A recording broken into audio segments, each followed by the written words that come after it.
أعوذ بالله من الشيطان الرجيم بسم الله الرحمن الرحيم الحمد لله نحمده ونستعينه ونستغفره ونؤمن به ونتوكل عليه ونعوذ بالله من شرور أنفسنا ومن سيئات أعمالنا من يهده الله فلا مضل له ومن يضلله فلا هادي له ونشهد أن لا إله إلا الله وحده لا شريك له ونشهد أن سيدنا ومولانا محمدا عبده ورسوله وصلى الله تعالى على خير خلقه محمد وعلى آله وأصحابه أجمعين أما بعد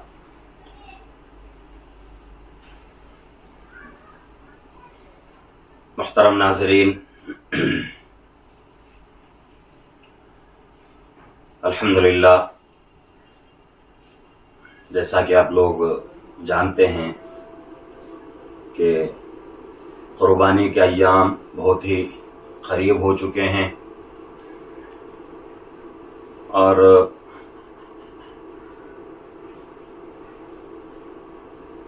بالکل جو ہے عید الاضحیٰ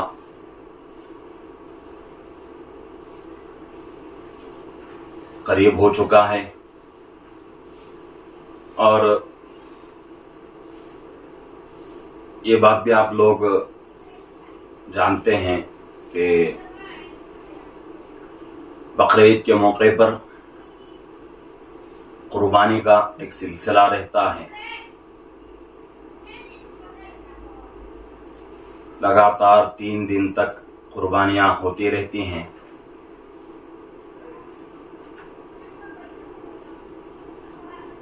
اور قربانی کے نام سے ہی عید الاضحیٰ کو یاد کیا جاتا ہے۔ تو اس کے تعلق سے کچھ مختصر اور ضروری مسائل آپ تک پہنچانا ہے۔ ویسے تو قربانی کے مسائل ہمارے بہت سارے جو ہے پیچھے گزر چکے ہیں، تقریباً جو ہے 1 سال پہلے قربانی کے مسائل کے اوپر کچھ ویڈیوز اپلوڈ کی گئی ہیں، یوٹیوب کے اندر موجود ہیں، آپ چاہے تو وہاں سے جو ہے استفادہ کر سکتے ہیں۔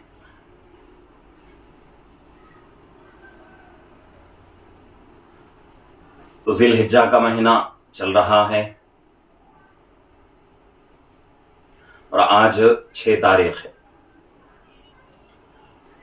اور سب سے پہلے میں آپ حضرات کو اس بات کی اطلاع دوں کہ یہ تاریخیں جو چل رہی ہیں، یعنی کہ آج کی تاریخ 6 ہے، پیر کا دن ہے، 6، 7، 8، 9، 10 یہ تاریخیں بہت ہی معنی رکھتی ہیں اور خصوصاً اپنے بچوں کے مستقبل کو لے کر۔ ان تاریخوں میں جو آدمی اپنے بچوں کے لیے دین و دنیا کی جتنی دعائیں کرنا چاہے اللہ سے کرے،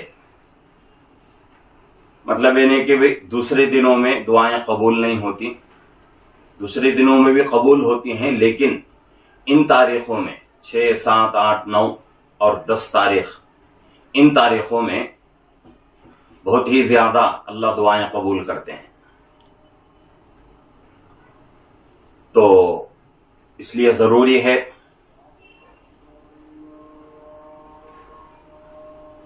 یعنی کہ آج 7 تاریخ ہے، 7، 8، 9، 10 یہ 4 تاریخیں، یہ 4 تاریخیں، اس میں باپ کی دعائیں، ماں کی دعائیں بچوں کے لیے بہت ہی زیادہ قبول ہوتی ہیں۔ تو ان تاریخوں میں 7، 8، 9، 10 ان 4 تاریخوں میں اللہ سے خوب اپنے بچوں کے مستقبل کے لیے دعائیں کریں اور ان کے لیے دنیا کی چیزیں اور آخرت کا اللہ سے مطالبہ کریں، اللہ سے خوب جو ہے دعائیں کریں انشاءاللہ اللہ رب العزت ان تاریخوں میں ماں باپ کی دعائیں اولاد کے حق میں بہت جلد قبول کریں گے، اس لیے کہ انہی تاریخوں میں حضرت ابراہیم علیہ السلام نے بچوں کے لیے دعا کی تھی اور وہ دعائیں قبول ہوئی تھی۔ تو اس وجہ سے آپ لوگ بھی اپنے بچوں کے حق میں ان تاریخوں میں خصوصاً اللہ سے دعاؤں کا اہتمام رکھیں۔ اب جو ہے قربانی کے ایام شروع ہو رہے ہیں، تو قربانی کا عمل شروع ہونے سے پہلے ایک عمل شروع ہوتا ہے جس کو تکبیر تشریق کہا جاتا ہے، اور یہ عمل 5 دن مسلسل رہتا ہے، 9، 10، 11، 12، 13۔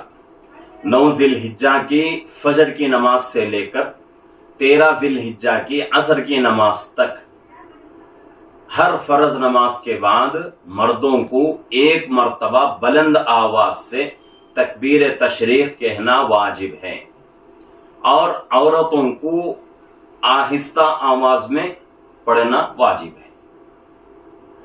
پڑھنے میں کوئی امتیاز نہیں، سب کے لیے واجب ہے، لیکن آواز سے پڑھنا اور آہستہ پڑھنا، آواز سے مرد حضرات پڑھیں گے، آہستہ عورتیں اپنے گھروں میں پڑھیں گی۔ ہر آدمی کو اس پر عمل کرنا ہے، چاہے وہ آدمی سفر میں ہو، بیمار ہو، حضر میں ہو، یا پھر جو ہے وہ آدمی غلام ہو، آزاد ہو، مالدار ہو، غریب ہو، امیر ہو، فقیر ہو، دیہاتی ہو، شہر کا رہنے والا ہو، اپنے ملک کا ہو یا دوسرے ملک کا ہو، کسی بھی صورت میں اس چیز کو چھوڑ نہیں سکتے۔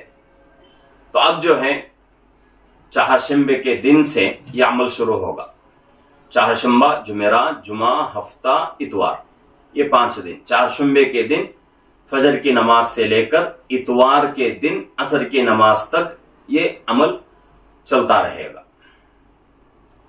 اب اس کے بعد جو ہے قربانی کے کچھ ضروری مسائل ہیں، اور ویسے تو بہت سارے مسائل ہیں، لیکن کچھ ضروری مسائل ہیں، ان کو میں آپ حضرات کے سامنے پیش کروں گا۔ سب سے پہلی چیز، قربانی کس پر واجب ہے، اس کو سمجھنا ہے۔ 6 شرائط ہیں قربانی واجب ہونے کے لیے۔ ایک، مسلمان ہونا، دوسرا مقیم ہونا، آزاد ہونا، اور اسی طریقے سے عاقل، بالغ اور صاحب نصاب۔ مقیم کا نہیں، یعنی کہ مسلمان ہونا، بالغ ہونا، عقل مند ہونا، اور اسی طریقے سے صاحب نصاب کا ہونا اور آزاد ہونا، یہ جو ہے 6 شرائط ہیں۔ یہ 6 شرائط اگر پائے جائیں تو اس کے اوپر قربانی واجب ہوتی ہے، پہلا مسئلہ۔ دوسرا مسئلہ یہ ہے کہ صاحب نصاب کس کو کہتے ہیں، صاحب نصاب کس کو کہا جاتا ہے؟ جس طریقے سے زکوٰۃ کے لیے ایک نصاب ہوتا ہے، اسی طریقے سے قربانی کے لیے بھی ایک نصاب ہے، اور وہ نصاب کیا ہے؟ 52.5 تولہ چاندی۔ اگر ہم اپنی زبان میں کہیں تو 50 پر 2.5 تولے چاندی، 52.5 تولہ چاندی یا اتنا پیسہ، یعنی کہ اس چاندی کو خریدنے کا پیسہ اگر کسی کے پاس ہے تو اس کے اوپر قربانی واجب ہو جائے گی۔ اس مسئلے میں بہت سارے لوگ دھوکہ یہ کھاتے ہیں، دھوکہ نہیں بلکہ یہ کہا جائے تو جھوٹ نہیں ہو سکتا، یہ بہت سارے لوگ ہیلا بناتے ہیں، بہانہ کیا ہے کہ بھئی ہمارے اوپر قربانی واجب نہیں۔ کیوں واجب نہیں؟ اس لیے کہ ہمارا مال جو ہے اس کے اوپر سال نہیں گزرا۔ سال کا گزرنا نہیں گزرنا یہاں کوئی دلیل نہیں ہے قربانی واجب ہونے کے لیے، وہ تو زکوٰۃ کا مسئلہ ہے۔ زکوٰۃ میں سال کا گزرنا شرط ہے، قربانی کے لیے سال کا گزرنا شرط نہیں ہے۔ قربانی کے 3 دنوں میں سے کسی ایک دن میں اتنا مال آ گیا تو فوراً اسی سیکنڈ، اسی لمحے میں اس پر قربانی واجب ہوتی ہے۔ قربانی سے بڑھ کر اس کے لیے کوئی عمل نہیں ہے۔ اور اس کے ساتھ ساتھ اور ایک مسئلہ، گھر میں 3-4 لوگ رہتے ہیں، 5-6 لوگ رہتے ہیں، اور اس میں سے تمام کے تمام لوگ صاحب نصاب ہیں، تو کیا اس گھر کے ہر فرد پر قربانی واجب ہے، یا پھر جو ہے بڑے کی طرف سے قربانی کریں گے تو قربانی سب کے طرف سے ہوگی؟ تو اس کا جواب یہی دیا جائے گا کہ بھئی قربانی سب کے اوپر واجب ہے، سب جو ہے صاحب نصاب ہیں، تو پھر جو ہے اس میں ہیلے بہانے نہیں چلیں گے، گھر میں جتنے لوگ ہیں سب کے طرف سے بھی قربانی دینا واجب ہے۔ ایک دو کے طرف سے دے کر قربانی یہ سمجھ گئے کہ بھئی قربانی سب کی طرف سے ادا ہو گئی، تو یہ ہمارا جو ہے دھوکہ ہے، اللہ کو اس کا جواب دینا پڑے گا۔ اور اس کے ساتھ ساتھ کسی کے اوپر قربانی واجب ہے، یعنی کہ صاحب نصاب ہے، قربانی واجب ہے، وہ آدمی اپنی طرف سے قربانی نہیں کرتا بلکہ اپنے والدین کی طرف سے ہر سال جو ہے قربانی کرتا ہے، تو کیا اس عمل سے اس کے اوپر سے قربانی کی جو ذمہ داری ہے وہ پوری ہوگی؟ شریعت یہی کہتی ہے کہ بھئی اس طریقے سے اپنی قربانی جو واجب ہے وہ پوری نہیں ہوگی، اپنے اوپر جو ذمہ داری ہے وہ ذمہ داری ویسے ہی باقی رہے گی۔ اس میں مسئلہ یہی ہے کہ بھئی صاحب نصاب جس کے اوپر قربانی واجب ہے وہ آدمی پہلے اپنے طرف سے کرے اور ہر سال کرے۔ ایسا نہیں کہ اس میں بھی بہت سارے لوگ جو ہیں دھوکہ کھا جاتے ہیں، کیا سمجھتے ہیں ایک سال کر لیا اور آئندہ سال جو ہے اب باپ کے طرف سے دیں گے، اس کے بعد ماں کی طرف سے دیں گے، اس کے بعد دادا کی طرف سے، اس کے بعد دادی کی طرف سے، اس کے بعد نانا نانی کی طرف سے۔ ایسا مسئلہ نہیں ہے، جتنے سال ہمارے اوپر قربانی واجب رہے گی ہر سال بھی اپنے نام سے قربانی کرنا واجب ہے، اس کے بعد کسی دوسرے کی طرف سے بھی ہم قربانی کر سکتے ہیں، طاقت ہے تو، ورنہ تو پہلے اپنے اوپر ذمہ داری ہے کہ ہم جو ہیں اپنے طرف سے ہر سال اگر قربانی واجب ہے تو ہر سال ہم کو قربانی کرنا۔ اور اسی کے ساتھ ساتھ ایک مسئلہ یہ ہے کہ قربانی کا جانور کوئی خرید کر لانے کے بعد کیا اس سے فائدہ اٹھا سکتے ہیں، جیسے کہ اس کا دودھ نتھارنا، دودھ دوہ کر اس کو جو ہے استعمال میں لانا، اور اسی طریقے سے اس کے بدن کے بال کاٹ کر کسی ضرورت میں استعمال کرنا یا بیچنا، اس طریقے سے، تو یہ جو ہے بالکل جائز نہیں ہے شریعت میں۔ اگر دودھ والا جانور ہے، اس کا دودھ ہم نے نکالا ہے، تو اس دودھ کو ایسے ہی جو ہے صدقہ کرنا واجب ہے، غریب کے لیے صدقہ ہے یہ، ایسا نہیں کہ بھئی اس سے ہم خود فائدہ اٹھائیں گے، خود جو ہے دودھ پیئیں گے، شریعت اس کی اجازت نہیں دیتی۔ اور اس کے ساتھ ساتھ ایک مسئلہ، خصی جانور کا قربانی میں دینا کیسا ہے؟ خصی جانور کس کو کہتے ہیں؟ وہ جانور جس کے خصیے کچل دیے گئے ہوں، یعنی کہ شرمگاہ کے نیچے 2 بالز جو ہوتے ہیں ان کو کچل دیا گیا ہو بچپن میں، وہ جانور خصی جانور ہوتا ہے۔ تو ایسا جانور قربانی میں دینا کیسا ہے؟ بہت سارے لوگ جو ہے سوال بھی کرتے ہیں، اور سوال بھی آیا تھا، تو ایسا جانور جو ہے قربانی میں دینا صرف جو ہے جائز نہیں بلکہ افضل ہے، ایسا جانور قربانی میں افضل ہے، اور اگر ایسا جانور ہم تلاش کر کے لیتے ہیں تو اس میں جو ہے ثواب زیادہ ملے گا۔ اور اسی طریقے سے وہ جانور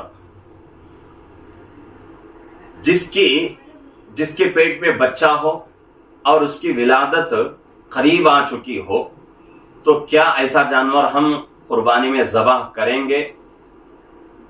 تو اس کے بارے میں شریعت یہی جواب دیتی ہے کہ بھئی ایسا جانور قربانی میں ذبح کرنا مکروہ ہے، ناجائز نہیں ہے بلکہ مکروہ ہے، اس طرح نہیں کرنا چاہیے۔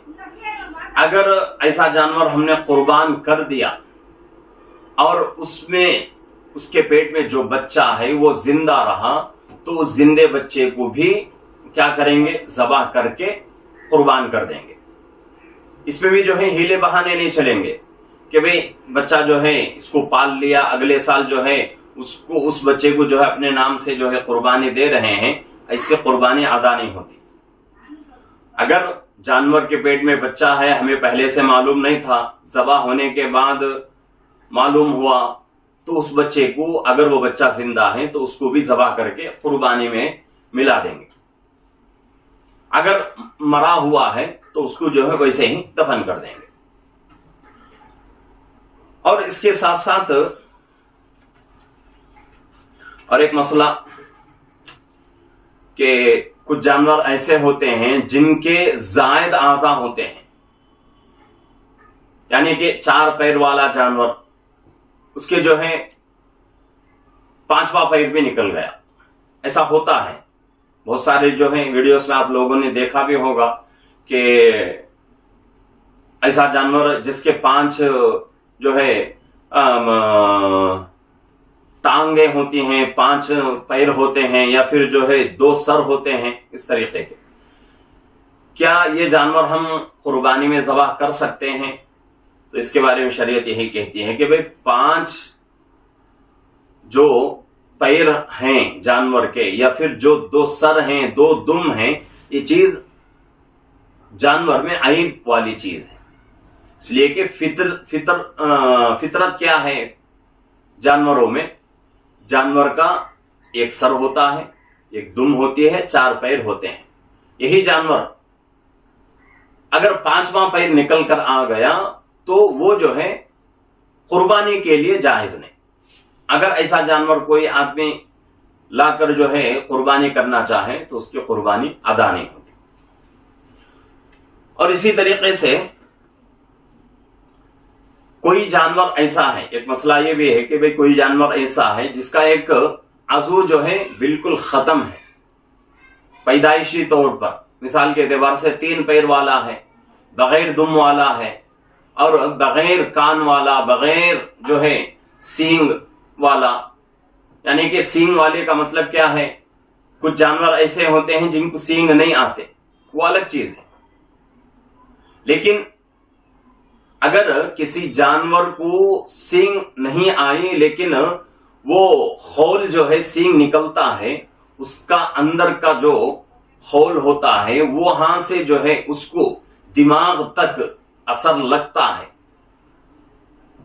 کوئی چیز وہاں اگر گرا دی جائے تو وہ فوراً جو ہے سوراخ میں چل کر دماغ تک پہنچتا ہے، تو یہ جانور بھی عیبدار جانور ہے، 3 پیر والا جانور، اس لیے کہ 4 پیر ہونا ضروری ہے، 3 پیر اگر رہیں تو وہ چل نہیں سکتا صحیح طریقے سے، اور بالکل جو ہے کان نہیں ہے، سنائی نہیں دیتا اس کو، تو چلے گا نہیں، اندھا جانور ہے، چلے گا نہیں، اور اسی طریقے سے دانت جھڑے ہوئے ہیں، یہ بھی عیبدار جانور ہے، چلے گا نہیں، پیدائشی طور پر ہو یا پھر جو ہے پیدا ہوتے وقت صحیح سلامت پیدا ہوا، بعد میں یہ عیب اس کے اندر پائے گئے، تو دونوں صورتوں میں یہ جانور قربانی کے لیے صحیح نہیں ہے۔ قربانی کے لیے جانور کیسا ہو؟ اس کے اعضاء بالکل صحیح سالم ہو، تندرست ہو، مضبوط ہو، طاقت والا ہو، ایک دم دبلا پتلا، کھڑے ہونے کی اس کے اندر طاقت نہیں، یا پھر جو ہے معذور، لنگڑا، لولا، کانا، بہرا، اور دانا چارہ وغیرہ جو ہے چبا کر نہیں کھا سکتا، زبان کٹی ہوئی، اور ناک کان کٹے ہوئے، دم کٹی ہوئی، اس طرح کے جانور جو ہیں عیبدار جانور ہیں، ان جانوروں کی قربانی نہیں چلتی۔ ہاں، اس مسئلے میں شریعت نے ایک رخصت دی ہے، کیا ہے کہ بھئی کسی کا کان کٹا ہوا ہے، اور کان کتنا کٹا ہوا ہے؟ 1/4 حصے سے کم کٹا ہوا ہے تو چلے گا، 1/4 حصے سے زیادہ کٹ جائے تو وہ جانور جو ہے عیبدار جانور ہو گیا، اس کی قربانی جائز نہیں۔ اور اسی طریقے سے ایک مسئلہ، ایک آدمی صاحب نصاب جس کے اوپر قربانی واجب، لیکن کئی سالوں سے اس نے قربانی نہیں کی، اب اس کو توفیق ہوئی، اللہ نے دل میں بات ڈالی، بھئی قربانی بہت سالوں سے میں نے نہیں کی ہے، اب جو ہے یہ ذمہ داری پوری کروں، تو اس کا طریقہ کیا ہے؟ تو قرآن حدیث کی روشنی میں اس کا طریقہ یہی ہے کہ وہ جتنے سال پیچھے گزر چکے ہیں قربانی نہیں ہوئی ہے ان سالوں کو حساب میں لا لے اور ہر سال کے بدلے میں درمیانی قیمت کا ایک بکرا، زیادہ قیمت نہیں اور کم قیمت نہیں، درمیانہ قیمت کا ہر سال کے بدلے میں ایک بکرے کی قیمت صدقہ کر دے تو اس کے طرف سے قربانی کا بدل ہو جائے گا۔ اگر کوئی قربانی کے بدلے میں یعنی کہ پچھلے سالوں کی قربانی دینا چاہے اور وہ جو ہے بکرے کی قیمت کا حساب نہیں کرتا بلکہ بڑے جانوروں میں سے 7 حصے ہوتے ہیں اس میں سے ایک حصے کا حساب لگانا چاہے تو یہ قربانی کا بدل نہیں ہو سکتا، اس کی طرف سے قربانی کی جو ذمہ داری ہے وہ پوری نہیں ہو سکتی، بلکہ بکرے کی قیمت صدقہ کرنا واجب ہے۔ اسی طریقے سے جانور کی عمریں، جانور جو ہے 3 قسم کے ہیں، ایک بکرا جس میں جو ہے عام طور سے ہم اگر اپنی زبان میں کہیں چھیلا، چھیلی، پوٹلا، مینڈی، یہ 4 قسم کے جانور آتے ہیں اور ان چاروں قسم کو بکرا کہا جاتا ہے۔ تو بکرا ہو یا بکری ہو اس کی عمر جو ہے 1 سال مکمل ہونا ضروری ہے۔ ہاں دمبے کے تعلق سے یعنی کہ پوٹلا جس کو ہم کہتے ہیں اس کے تعلق سے شریعت یہ گنجائش دے رہی ہے کہ بھئی اگر وہ 6 مہینے کا، 7 مہینے کا، 8 مہینے کا، 9، 10، 11 مہینے کا بچہ ہو لیکن دیکھنے میں 1 سال کا مکمل لگتا ہو تو اس کی قربانی درست ہے۔ 6 مہینے سے کم عمر کا بچہ جو ہے نہیں چلے گا۔ 5 مہینے کا بچہ لے لیا، 4 مہینے کا بچہ، اتنا چھوٹا بچہ تو ابھی دودھ پینا بھی نہیں چھوڑتا، اس کو لا کر ہم قربانی میں ذبح کریں تو یہ اچھی چیز نہیں ہے۔ تو اس لیے بہتر یہی ہے افضل کہ 1 سال سے زیادہ بکرے کی عمر۔ دوسرا جانور ہے گائے، بیل، بھینس اور کٹرا یعنی کھلگا، یہ 4 قسم، یہ دوسرا جانور ہے۔ ان کی عمریں 2 سال ہونا ضروری ہے۔ 2 سال سے کم کی جانور اگر ہوں تو ان کی قربانی نہیں چلتی۔ اسی طریقے سے تیسرا جانور جو بہت بڑا جانور جس کو ہم جو ہے اونٹ اور اونٹنی کہتے ہیں، ان کی عمر جو ہے 5 سال مکمل ہو، 6 سال میں قدم رکھ چکا ہو تو ایسا جو ہے اونٹ اور اونٹنی قربانی کے لیے جائز ہے۔ اس سے کم کی عمر والے جانوروں کی قربانی درست نہیں۔ اسی طریقے سے ایک مسئلہ یہ بھی ہے کہ جانور قربانی جو ہم دیتے ہیں تو ان میں جو ہے حصوں کی تعداد کیا ہے۔ چھوٹا جانور بکرے کی ذات کا، چاہے وہ چھیلا ہو، چھیلی ہو، پوٹلا ہو، مینڈی ہو، تو ان 4 جانوروں میں ایک آدمی کا ہی حصہ رہے گا، چاہے بکرا 10,000 میں لیں یا لاکھ روپے میں لیں، 10 لاکھ میں لیں، ایک آدمی کی طرف سے ہی قربانی اس میں جو ہے چلتی ہے۔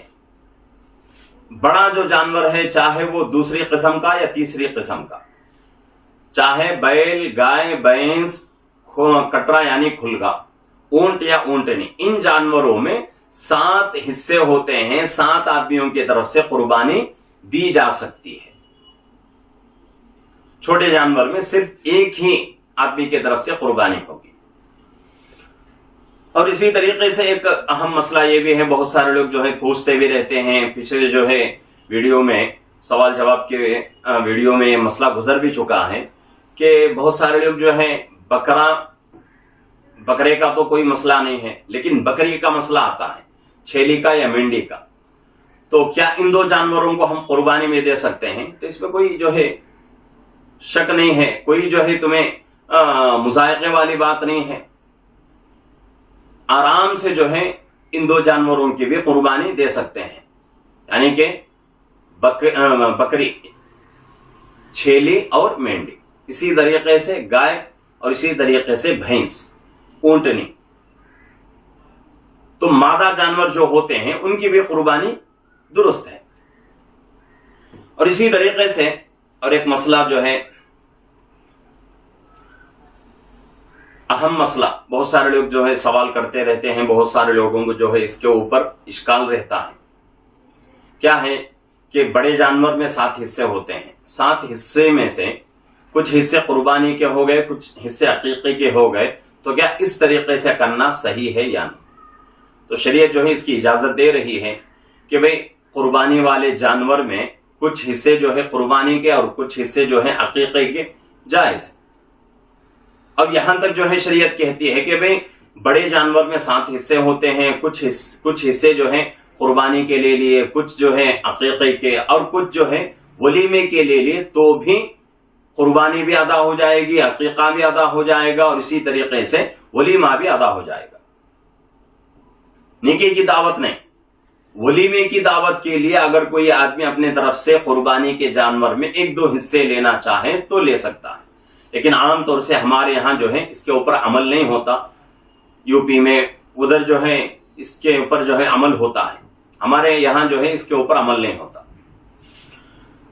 اور اسی طریقے سے قربانی کے جو دن ہیں وہ 3 دن ہیں، جیسا کہ میں نے شروع میں بتا دیا، 10 ذی الحجہ، 11 اور 12، یعنی کہ عید کا دن، عید کا دوسرا دن، عید کا تیسرا دن۔ اس حساب سے اس سال جو عید آ رہی ہے وہ جو ہے جمعرات کو عید ہے، تو قربانی کے دن کب سے شروع ہوں گے، قربانی کا وقت کب سے شروع ہوگا؟ بڑے شہروں میں عید کی نماز ہونے کے بعد ہی قربانی کا وقت شروع ہوگا۔ چھوٹے دیہات ہیں جہاں عید کی نماز نہیں چلتی، وہاں جو ہے جب سورج نکل جائے تو وہاں جو ہے فوراً قربانی کا وقت شروع ہو جاتا ہے۔ لیکن بڑے شہروں میں جہاں عید کی نماز ہوتی ہے، عید کی نماز درست ہونے کے تمام شرائط پائے جاتے ہیں، تو ویسے جگہ میں عید کی نماز کے بعد ہی قربانی ادا کریں گے۔ اب عید کی نماز کے بعد سے لے کر جمعرات، جمعہ، ہفتے کے دن مغرب سے پہلے تک وقت رہتا ہے، مغرب سے پہلے تک۔ مغرب کی اذان ہو گئی، دن جو ہے ڈھل گیا، سورج چھپ گیا، تو اب جو ہے قربانی کا وقت ختم، قربانی جو ہے اب نہیں چلے گی۔ تو اس کو جو ہے اپنے ذہن میں رکھنے کی ضرورت ہے۔ اب اسی طریقے سے ایک مسئلہ جو ہے ضروری ہے وہ یہ ہے کہ دن میں قربانی کرتے ہیں، کیا رات میں بھی قربانی جائز ہے؟ تو شریعت جو ہے اس کی بھی اجازت دیتی ہے کہ بھئی رات میں اور دن میں کبھی بھی آپ قربانی کر سکتے ہیں۔ ایسا نہیں کہ بھئی صرف دن میں قربانی کریں گے، رات میں نہیں، ایسا کوئی مسئلہ نہیں۔ ہاں، اتنا ضرور ہے کہ رات میں کرتے وقت روشنی کا پورا انتظام کریں، پورا انتظام کر کے اس کے بعد جو ہے قربانی کرنے کی کوشش کریں۔ اور اسی طریقے سے جو بھی جانور ہم قربان کرتے ہیں، اور یہ مسئلہ جو ہے صرف قربانی کے جانور کا نہیں ہے بلکہ تمام حلال جانوروں کا مسئلہ ہے۔ جب بھی ہم جو ہے ذبح کر کے گوشت کھائیں یا پھر جو ہے قصائی کی دکان سے گوشت لائیں، تو جتنے بھی حلال جانور ہیں ہمارے لیے، ان تمام حلال جانوروں میں 7 چیزیں مکروہ تحریمی ہیں، ناجائز ہیں، ان کا استعمال ممنوع ہے۔ حلال جانوروں میں 7 چیزوں کا استعمال نہیں کریں گے۔ ایک، بہنے والا خون، سمجھنے کی ضرورت ہے، بہنے والا خون۔ کبھی کبھی کیا ہوتا ہے، بوٹی بنا لیتے ہیں، گوشت کے ٹکڑے جو ہے بنا لیتے ہیں، تو اندر سے کبھی کبھی جو ہے 2-3 قطرے خون نکل جاتا ہے، تو وہ جو ہے بہنے والے خون میں اس کا شمار نہیں ہوتا۔ عام طور سے ہم جو ہے گوشت کو دھو کر ہی استعمال کریں گے، لیکن قربانی کا جب زمانہ آتا ہے تو جو لوگ قربانی دیتے ہیں بڑے جانور کا یا پھر جو ہے چھوٹے جانور کا، وہ لوگ کوشش یہ کرتے ہیں کہ بھئی کچھ گوشت جو ہے سکھا لیا جائے، اور سکھانے کے لیے ضروری ہوتا ہے کہ گوشت کو پانی میں دھویا نہ جائے، بلکہ ویسے ہی جو ہے صاف کر کے اس کو جو ہے سکھایا جائے۔ اگر پانی میں ڈال دیں گے تو گوشت جو ہے خراب ہو جائے گا۔ تو اس وقت یہ مسئلہ پیش آتا ہے کہ بھئی بوٹیوں میں سے 1-2 قطرے جو ہے خون نکلتا ہے، تو اب لوگ کشمکش میں پڑے آتے ہیں کہ بھئی خون نکل گیا، خون تو ناجائز ہے، حرام ہے، کیسے کریں گے؟ تو اس کے لیے اس مسئلے کو سمجھنے کی ضرورت ہے۔ حلال جانوروں میں 7 چیزیں مکروہ تحریمی ہیں، ناجائز۔ ایک بہنے والا خون، دوسرا ذکر یعنی کہ نر جانور کی شرمگاہ، نر جانور کی شرمگاہ، اور اسی طریقے سے مادہ جانور کی شرمگاہ 3۔ 4 خصیہ یعنی کہ نر جانور کے شرمگاہ کے نیچے 2 بالز ہوتے ہیں، وہ اس کو جو ہے خصیہ کہا جاتا ہے، اور یعنی کہ خصائیوں کے زبان میں اگر کہا جائے تو کپورے، خصیے کا معنی کپورے۔ اور 5ویں چیز مسانہ یعنی کہ پیشاب کی تھیلی، اور 6ٹھی چیز پتا۔ پتا کس کو کہتے ہیں کہ جانور میں ایک چھوٹا سا جو ہے کڑوا مادے والا ایک چیز ہوتی ہے، وہ اس کو جو ہے پتا کہا جاتا ہے۔ اگر وہ ایک خطرہ بھی گوشت میں گر جائے تو پورے گوشت کو جو ہے خراب کر دے گا، تو اس کو بھی کھانے کی جو ہے شریعت اجازت نہیں دیتی۔ اور اسی طریقے سے غدود یعنی کہ جسم میں کہیں جو ہے گانٹ آ جاتا ہے اور گٹلی بنتی ہے تو اس کو بھی شریعت جو ہے منع کر رہی ہے۔ تو اب جو ہے یہاں حلال جانوروں میں 7 چیزیں مکروہ تحریمی ہیں، بہنے والا خون، اور اسی طریقے سے نر جانور کی شرمگاہ، مادہ جانور کی شرمگاہ، اور نر جانور کے کپورے یعنی کہ ذکر کے شرمگاہ کے نیچے جو 2 بالز ہوتے ہیں وہ، اور اسی طریقے سے پیشاب کی تھیلی، اور 6ٹھی چیز پتا، اور 7ویں چیز غدود یعنی جسم کے اندر جو گانٹ آتا ہے، گٹلی پیدا ہوتی ہے وہ۔ یہ 7 چیزیں مکروہ تحریمی ہیں، ان سے بچنے کی ضرورت ہے۔ یہ 7 چیزوں کے علاوہ جانور کا کوئی بھی حصہ جو ہے شریعت میں ناجائز کا کوئی فتویٰ نہیں دیا گیا۔ تمام جانور کا پورا جسم ان 7 چیزوں کو چھوڑ کر جائز ہے، تمام جسم سے ہم جو ہے فائدہ اٹھا سکتے ہیں۔ تو یہ جو ہے قربانی کے اہم مسائل ہیں، اور جن لوگوں کے اوپر قربانی واجب ہے وہ حضرات غور کریں کہ بھئی کیا میرے پاس اتنا پیسہ ہے جس سے میں جو ہے 52.5 تولہ چاندی خرید سکتا ہوں۔ اگر اتنا پیسہ ہے تو فوراً اس کے اوپر قربانی واجب ہوتی ہے۔ جو لوگ اپنے اوپر قربانی واجب ہوتے ہوئے قربانی نہیں کرتے، اللہ کے نبی صلی اللہ علیہ وسلم نے فرمایا ایسے لوگ ہماری عیدگاہ کے قریب بھی نہ آئیں، اتنے سخت الفاظ ہیں۔ تو اس لیے قربانی جو ہے بہت بہترین عمل ہے، اللہ کو بہت پسندیدہ عمل ہے۔ اللہ فرما رہے ہیں قرآن پاک میں لَن يَنَالَ اللَّهَ لُحُومُهَا وَلَا دِمَاؤُهَا، تمہارے جانوروں کا نہ ہی خون پہنچتا ہے ہمارے تک، نہ ہی گوشت پہنچتا ہے، وَلَكِنْ يَنَالُهُ التَّقْوَى مِنْكُمْ، بلکہ تمہارے دلوں کا تقوی ہم تک پہنچتا ہے۔ تو اس لیے پورے جو ہیں شوق کے ساتھ، پورے ذوق کے ساتھ، پورے خشوع کے ساتھ، پورے خضوع کے ساتھ قربانی کا عمل جو ہے مکمل کرنے کی کوشش کریں۔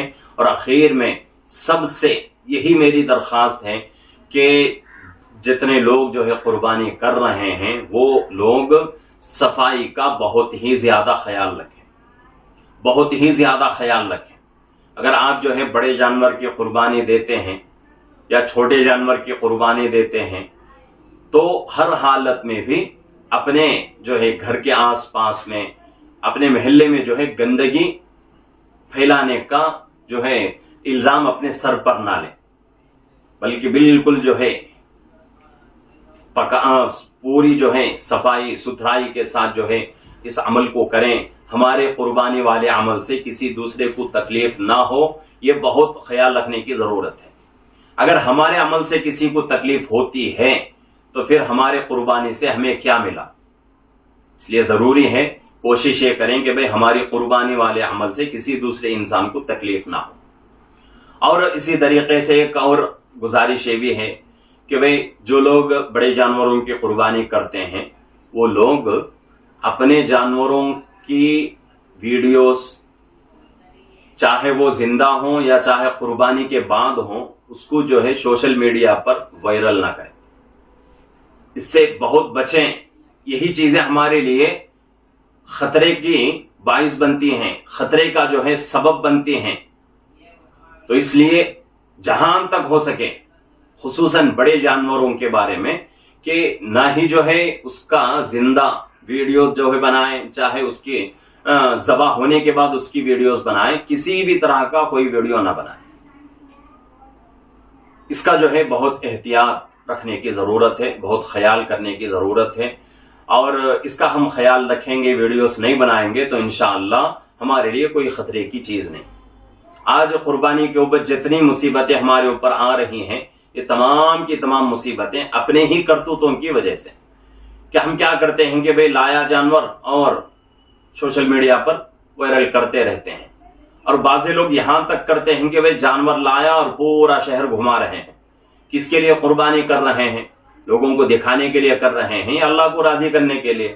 اللہ کو راضی کرنا ہے، لائے گھر میں اور گھر میں رکھ لیے اور اس کو جو ہے اچھی طریقے سے پرورش کی، پالا، دیکھ بھال اس کی خدمت کی، اس کے بعد جو ہے اس کی قربانی دے دی. اب یہاں جو ہے اتنا ہم کر سکتے ہیں کہ بھئی ہمارے گھر کے بازو والے کو بھی اس کی خبر نہ ہو، اتنا ہم جو ہے کر سکتے ہیں احتیاط. لیکن بہت سارے لوگ جو ہے پہلے سے جانور لاتے ہیں، پورا شہر جو ہے گھماتے رہتے ہیں. یہ اچھی چیز نہیں ہے، اس سے جو ہے بچیں. اس سے بھی جو ہے ہمارے قربانی والا عمل جو ہے متاثر ہو سکتا ہے. آئندہ سالوں میں ہمارے لیے بڑی پریشانیاں کھڑی ہو سکتی ہیں. تو اس سے جو ہے بچنے کی پوری کوشش کریں. اور اس کے ساتھ ساتھ قربانی کا جو گوشت ہے 3 حصوں میں تقسیم کرنا ہے. ایک حصہ اپنے لیے، ایک حصہ جو ہے رشتہ داروں، دوست احباب کے لیے، ایک حصہ غربا کے لیے. تو غربا کا جو حصہ ہے وہ ہر حال میں غربا کو پہنچائیں. اور میں تو یہاں تک کہتا ہوں کہ بھئی آج جو ہے ہم ان چیزوں کے اوپر عمل کریں گے تو انشاءاللہ اسلام کی محبت، مسلمانوں کی محبت لوگوں کے دلوں میں آئے گی. ہم تو کھاتے رہتے ہیں پورے سال. ہم کیا کریں؟ افضل یہی ہے کہ بھئی جتنا گوشت ہے ہمارا، پورا مکمل گوشت ہم جو ہے غریبوں میں تقسیم کریں. ایک دن کا مسئلہ ہے، پورا سال ہم لوگ کھاتے رہتے ہیں. ایسا نہیں کہ بھئی پورا تقسیم کر دو، اپنے لیے کچھ نہیں. کچھ جو ہے ہم اپنے لیے بھی رکھ سکتے ہیں. لیکن افضل والی چیزیں میں بتا رہا ہوں کہ بھئی جتنا ہمیں ضرورت ہے 1-2 وقت کا رکھ لیں، رکھ کر باقی پورا جو ہے گوشت غریبوں میں تقسیم کریں.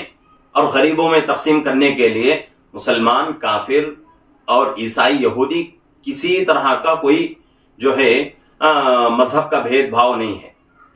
غیر مسلم کو بھی دے سکتے ہیں، عیسائی کو دے سکتے ہیں، مجوسی کو دے سکتے ہیں.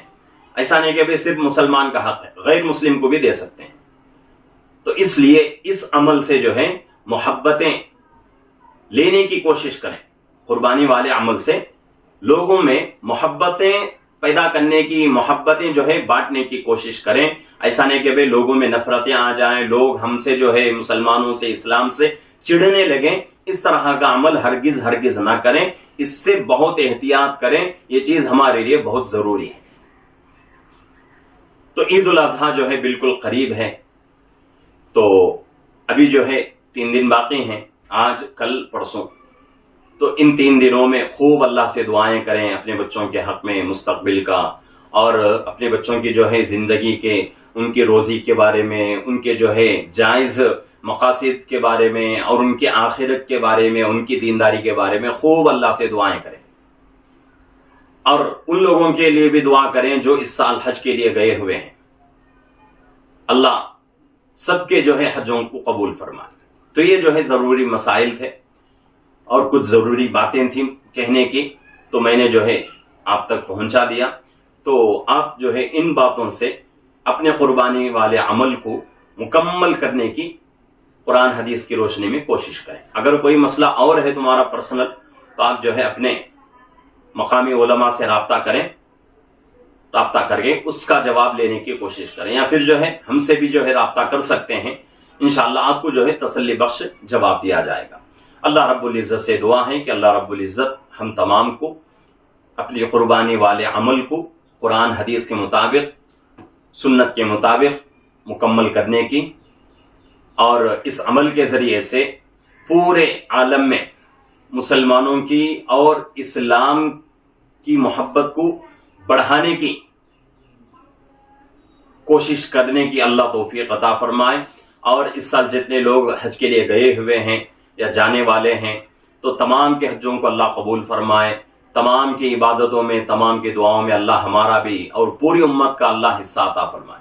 اور جو لوگ قربانی کر رہے ہیں اللہ رب العزت سب کی قربانیوں کو عمومی اعتبار سے قبولیت سے نوازے اور اس کا بہترین بدلہ اللہ رب العزت دنیا میں بھی عطا فرمائے اور آخرت میں بھی عطا فرمائے، آمین۔ السلام علیکم ورحمۃ اللہ وبرکاتہ۔